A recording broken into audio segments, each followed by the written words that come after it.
بسم الله الرحمن الرحيم. بسم الله والصلاة والسلام على رسول الله. سبحانك لا علم لنا إلا ما علمتنا إنك أنت العليم الحكيم. أحبتي في كل مكان، السلام عليكم ورحمة الله تعالى وبركاته. اليوم إن شاء الله نتعلم سويا كيف تصنع عطر أو برفيوم طبيعي من أجمل وأروع وأرقى العطور، لأنه طبيعي 100%. هذا العطر أو البرفيوم يعني رخيص الثمن، هتعمله أو هتصنعه بأقل التكاليف، والخامات التي تدخل في صناعته خامات طبيعية لا تؤثر على صحة الإنسان أو على جلده أو على بشرته، بمعنى لا تؤثر على الجلد أو البشرة. نتعلم نشوف النهاردة هنصنع مع بعض عطر اللافندر. عطر اللافندر في المنزل، يعني إن شاء الله هذا هو عطر اللافندر. طيب، ما هي الخامات والأدوات المطلوبة لصناعة هذا العطر؟ أولا، لكي تصنع هذا العطر مطلوب منك كحول إيصايل. كحول الإيصايل ومقداره 80 ملي أو 80 سنتيمتر مكعب. وهناخد المقدار الثاني من ماء الورد. ماء الورد نأخذ منه 20 ملي أو 20 سنتيمتر مكعب. المكون المهم واللي هيدينا الرائحة الرائعة الطبيعية العالية والفاخرة عطر اللافندر. عطر اللافندر أو زيت اللافندر الطبيعي. زيت اللافندر الطبيعي. طيب، في أدوات لازمة للتصنيع. ما هي الأدوات اللازمة للتصنيع؟ الأدوات اللازمة للتصنيع مخبار مدرج، والمخبار ده سعته 100 ملي مدرج، ممكن تاخد به أي حجم حضرتك عايزه. وفي عندي مخبار، اللي عندي مخبار 25 ملي، وفي عندي دورق وقم زجاجي، وفي عندي كاس زجاجي لسهولة تعبئة العطر، وموجود زجاجة اللي سوف نقوم بتعبئة العطر فيها. مصات يعني نأخذ منها واحدة، وهذه المصة سعتها السعة أو حجمها 3 ملي. 3 ملي لتر. على بركة الله هنبدأ العمل. يبقى حضراتكم هذا هو كحول الإيصايل، سوف نأخذ منه 80 ملي. هناخد 80 ملي. حضراتكم المخبار، هذا المخبار مدرج تدريجه إلى 100 ملي. هناخد 80 ملي من كحول الإيصايل. حضراتكم شايفين اهو، هناخد 80 ملي من كحول الإيصايل.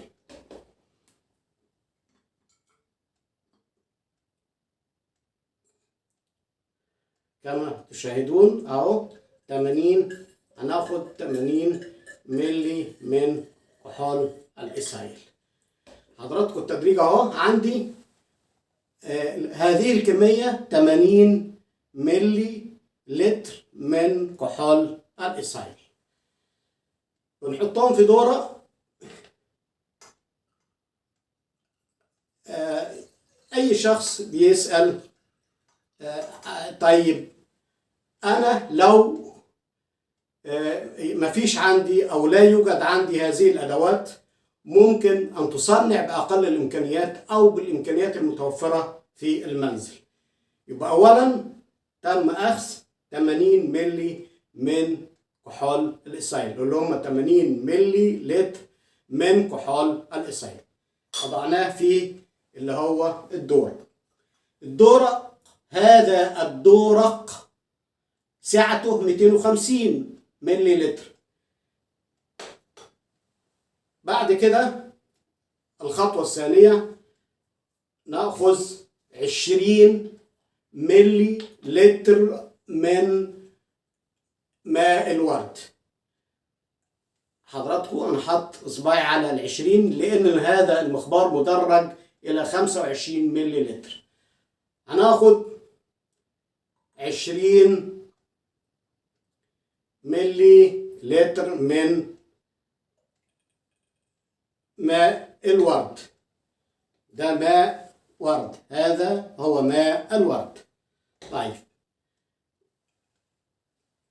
20 ملي من ماء الورد يتم إضافتهم إلى كحول الإيثايل.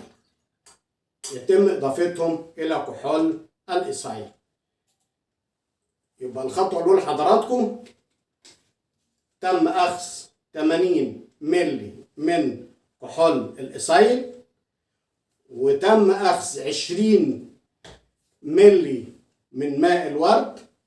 دي الخطوة الثانية. الخطوة الثالثة هناخد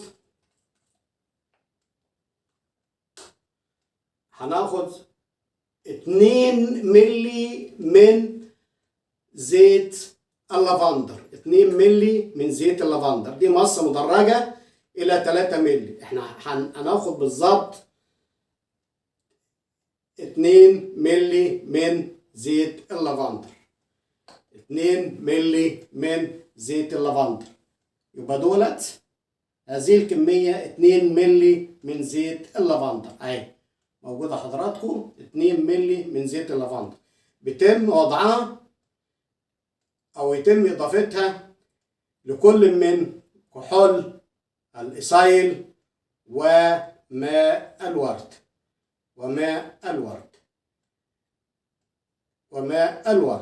أهو حضراتكم احنا ضفنا الكمية. حضراتكم على أساس إن احنا تكون الناتج النهائي عندي يعني يكون جيد، بنضيف له حوالي 5 ملي من الجليسرين. 5 ملي من الجليسرين. حضراتكم هنشوف اهو، ادي الجليسرين جنب اهو، هناخد منه 5 ملي. هناخد 5 ملي من الجليسرين.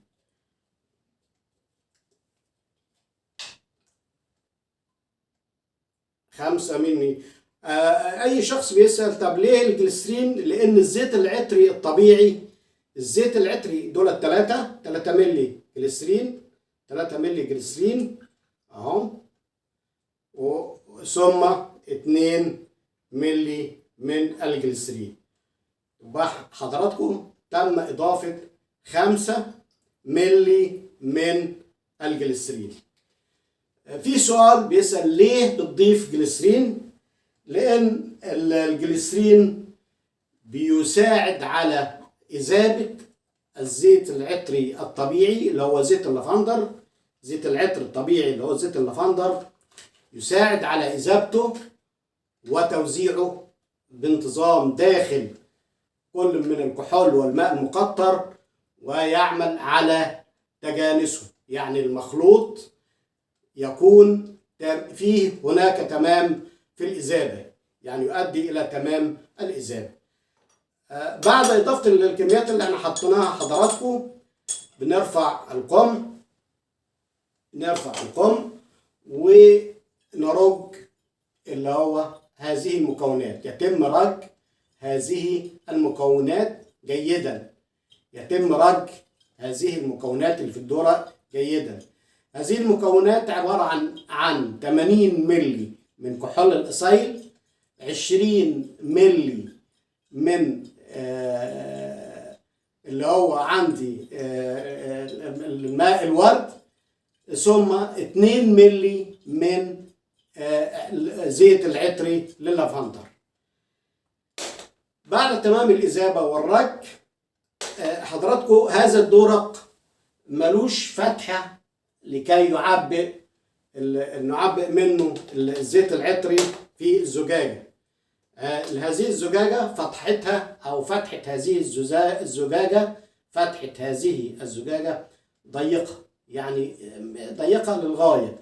يعني ممكن إن احنا عند تعبئتها يعني ممكن يحدث في سقوط لكمية كبيرة من الزيت العطري أو من العطر خارج هذه الزجاجة.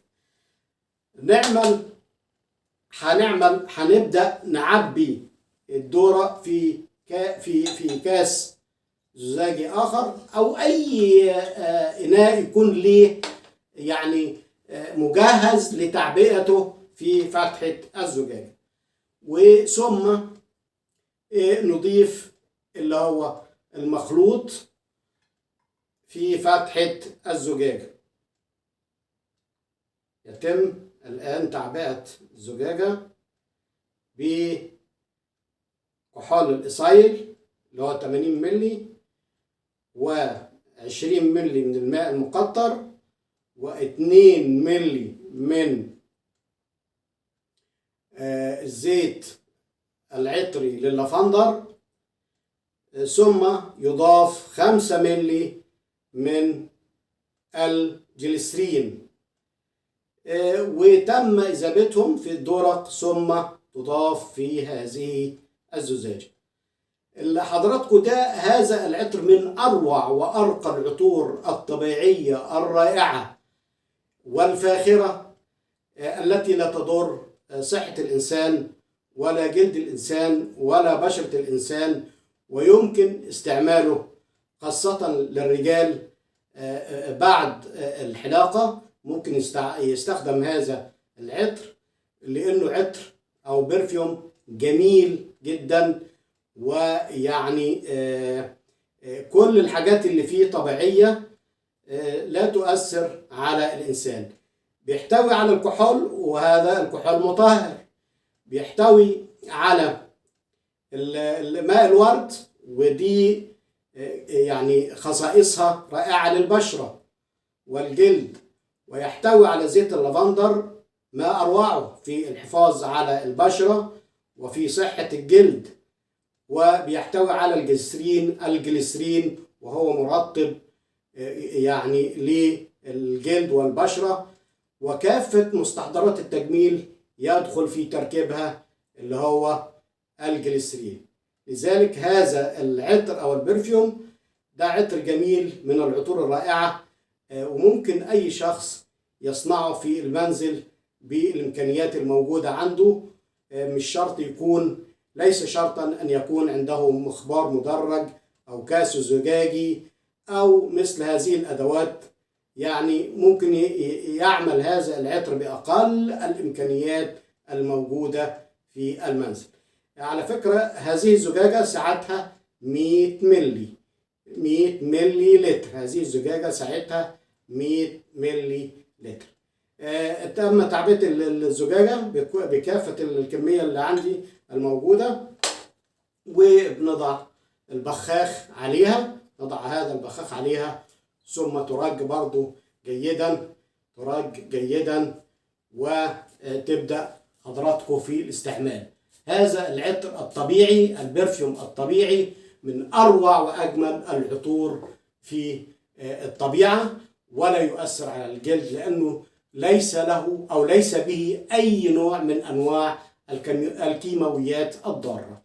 ده كان موضوع النهاردة وشغلنا النهاردة عن كيف تصنع عطر اللافندر في المنزل بأقل الإمكانيات.